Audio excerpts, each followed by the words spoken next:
নাহমাদুহু ওয়া নুসাল্লি আলা রাসূলিহিল কারীম আম্মা বা'দু ফাআউযু বিল্লাহি মিনাশ শাইতানির রাজীম বিসমিল্লাহির রহমানির রহিম ইনশাআল্লাহ আজ্জা ওয়া জাল। আজকে আমরা মাদানী কায়দার 17 নম্বর সবক শিখে নিব। মাদানী কায়দার 17 নম্বর সবকের মধ্যে আলোচনা করা হয়েছে 6 প্রকার মদ নিয়ে। 6 প্রকার মদ হচ্ছে মদ্দে মুত্তাসিল, মদ্দে মুনফাসিল, মদ্দে আরিজ, মদ্দে লাজিম, মদ্দে লিনে আরিজ, মদ্দে লিনে লাজিম। এই বিষয় নিয়ে আজকে আলোচনা করা হয়েছে। তো আসুন আমরা শিখে নিই। আর স্মরণে রাখবেন, মদ্দে মুত্তাসিল এইটি 3 থেকে 4 আলিফ টেনে পড়তে হবে। মদ্দে মুনফাসিল শুধুমাত্র 3 আলিফ, 2 আলিফ, আড়াই আলিফ টেনে পড়া যাবে। আর মদ্দে লাজিম এগুলা 4 আলিফ, 5 আলিফ টানা যায়। মদ্দে লিনে আরিজ এটা আপনি চাইলে 2 আলিফও টানতে পারেন, 3 আলিফও টানতে পারেন। তো আমরা এগুলা বিষয়ে স্মরণ রাখবো ইনশাআল্লাহ আজ্জা ওয়া জাল। তো আসুন আমরা কথা না বাড়িয়ে পড়া শুরু করে দিই। আউযু বিল্লাহি মিনাশ শাইতানির রাজীম বিসমিল্লাহির রহমানির রহিম।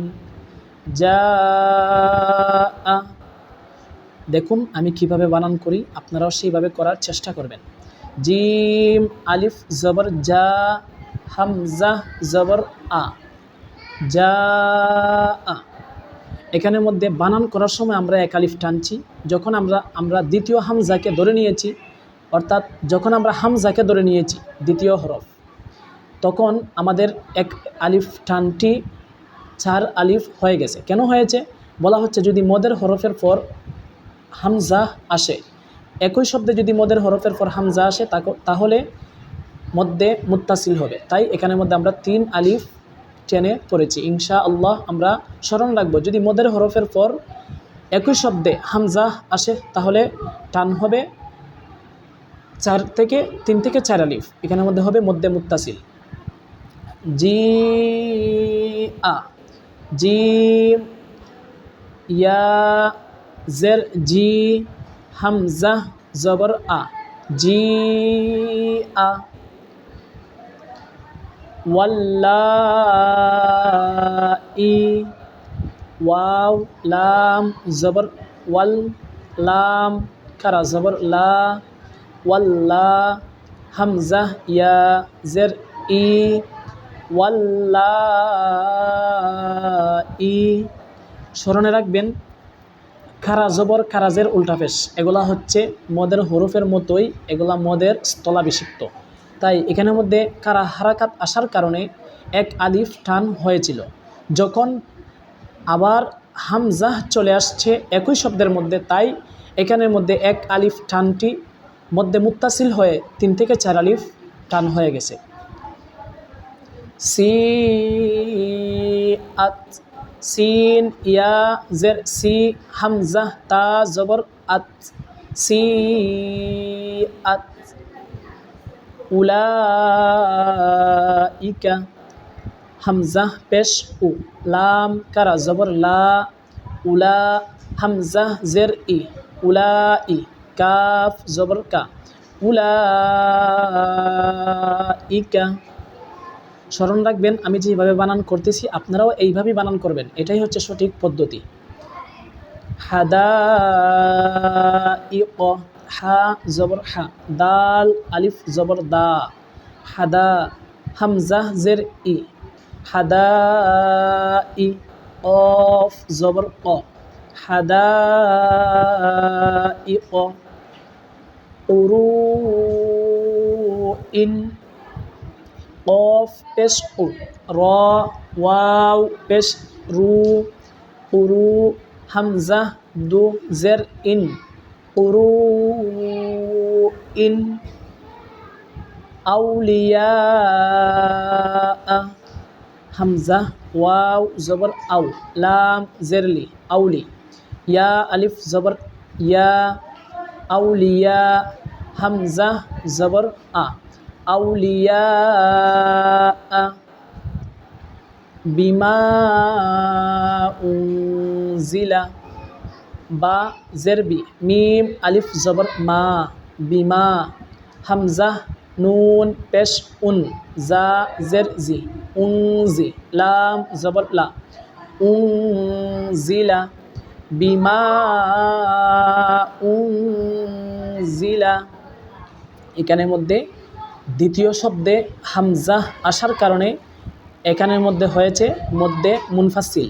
স্মরণে রাখবেন, মধ্যে মুত্তাসিলের টান হচ্ছে এই রকম চিহ্ন উপরে থাকবে, আর মধ্যে মুনফাসিলের টান হচ্ছে এই রকমভাবে একটা বাঁকা একটা দাগ থাকবে উপরে। এটা হচ্ছে মধ্যে মুনফাসিলের চিহ্ন।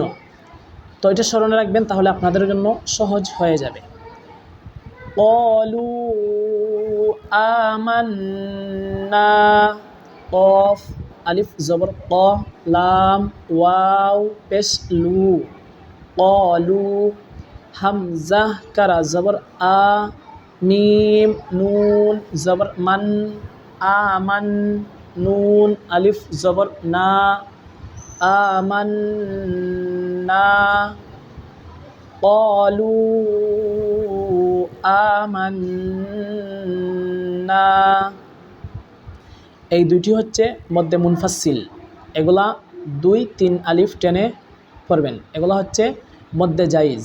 যদি কেউ এগুলার মধ্যে 3 আলিফ না টানে গুনাহগার হবে না। আর এখান থেকে শুরু করে যা আছে এই জায়গা থেকে শুরু করে একেবারে এই জায়গা পর্যন্ত এগুলা হচ্ছে মধ্যে মুত্তাসিল। এগুলার আরেকটি নাম হচ্ছে মধ্যে ওয়াজিব। এগুলার মধ্যে যেগুলা মধ্যে মুত্তাসিল এগুলা হচ্ছে মধ্যে ওয়াজিব, এগুলার মধ্যে টানতেই হবে, এগুলা টেনে পড়া আবশ্যক। এখন আমরা পড়ব মধ্যে লাজিম। আসুন আমরা পড়ি। কাফাতান, কাফ আলিফ ফা জবর কাফ, ফা জবর ফা, কাফা। তা দু জবর তান, কাফাতান। স্মরণ রাখবেন, যদি মদের হরফের পর আসলি সাকিন আসে তাহলে 4 থেকে 5 আলিফ টেনে পড়তে হবে। এগুলো হচ্ছে মধ্যে লাজিম। যদি মদের হরফের পর এই রকম চিহ্ন আসে তাহলে 4 থেকে 5 আলিফ টানতে হবে, বা মদের হরফের পর যদি আসলি সাকিন এই রকমভাবে আসে তাহলে 4 থেকে 5 আলিফ টানতে হবে। এগুলাকে মধ্যে লাজিম বলা হয়ে থাকে। তো এখানের মধ্যে হচ্ছে কাফাতান। আর আমি যেইভাবে বানান করি আপনারাও সেইভাবে বানান করবেন, এটাই হচ্ছে সঠিক পদ্ধতি। হামজা লা, এখানের মধ্যে হচ্ছে আল হাক্কাতু, হামজা লাম জবর আল, হা আলিফ কফ জবর হাক্ক, কফ জবর ক, আল হাক্ক। তা পেশ তু, আল হাক্কাতু।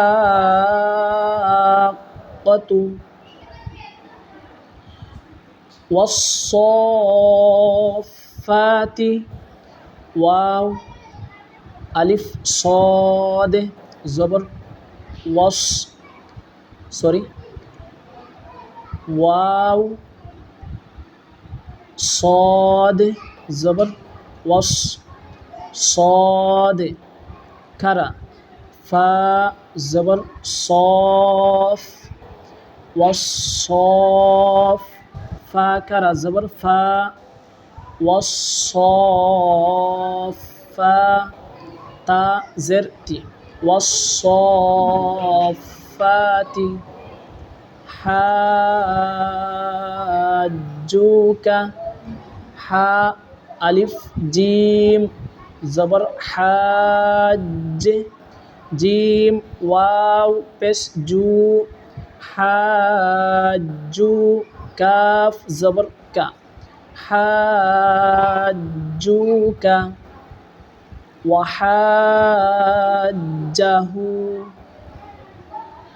ওয়াও জবর ওয়া, হা আলিফ জিম জবর হাজ, ওয়াহাজ। জিম জবর জা, ওয়াহাজ্জা। হা উল্টা পেশ হু, ওয়াহাজ্জাহু। আলহামদুলিল্লাহ আজ্জা ওয়াজাল। আমরা এতক্ষণ মাদানী কায়দার 17 নম্বর সবক বানান এবং রিডিং শিখে নিয়েছি। তো আসুন আমরা আরেকবার রিডিং কীভাবে পড়তে হবে সেটা দেখে নিই। জাআ, জিআ, ওয়াল্লাই, সিআত, উলাইকা, হাদাইক, কুরুইন, আউলিয়া। এই জায়গা থেকে এই জায়গা পর্যন্ত যে শব্দগুলো রয়েছে, মোট এখানের মধ্যে 8টি শব্দ রয়েছে। এই 8টি শব্দকে আপনি 3 থেকে 4 আলিফ টেনে পড়তে হবে। এগুলো হচ্ছে মধ্যে মুত্তাসিল, স্মরণে রাখবেন। বিমা উনজিলা, ক্বালু আমান্না। এই দুটি শব্দ মধ্যে মুনফাসিল হবে, এগুলাকে 2 থেকে 3 আলিফ টেনে পড়তে পারবেন। যদি এগুলা না টেনে পড়েন গুনাহগার হবেন না, এগুলো হচ্ছে মধ্যে জায়েজ, তবে 3 আলিফ টেনে পড়াই সবচেয়ে উত্তম এবং সুন্দর হয়। কাফাতান, আল হাক্কাতু, ওয়াস-সাফফাতি, হাজ্জুকা, ওয়াহাজ্জাহু। আলহামদুলিল্লাহ, আমরা এই মুহূর্তে যেই 5টি শব্দ দেখেছি এগুলো হচ্ছে মধ্যে লাজিম। এগুলাকে 4 থেকে 5 আলিফ টেনে পড়তে হবে। এগুলা তখনই মধ্যে লাজিম হয় যখন মদের হরফের পর আসলি সাকিন আসে, তখনই মধ্যে লাজিম হয়ে থাকে। তো আমরা যা শিখলাম তা নিজে শিখে অন্যান্য মুসলমানকে শেখানোর চেষ্টা করব ইনশাআল্লাহ আজ্জা।